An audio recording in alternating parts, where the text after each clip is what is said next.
এবার আজকে আমি আলু পাপড়ি বানাবো। গরম হয়ে গেছে,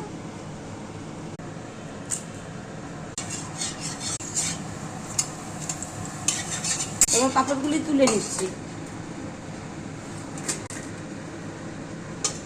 দিলাম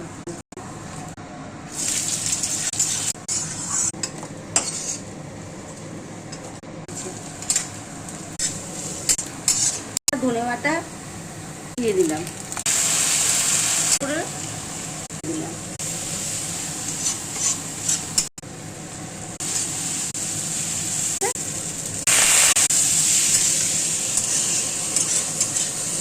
আছে। পরিমাণ মতো জল ঢেলে দিচ্ছি, কিছুক্ষণের জন্য ঢেকে নিচ্ছি।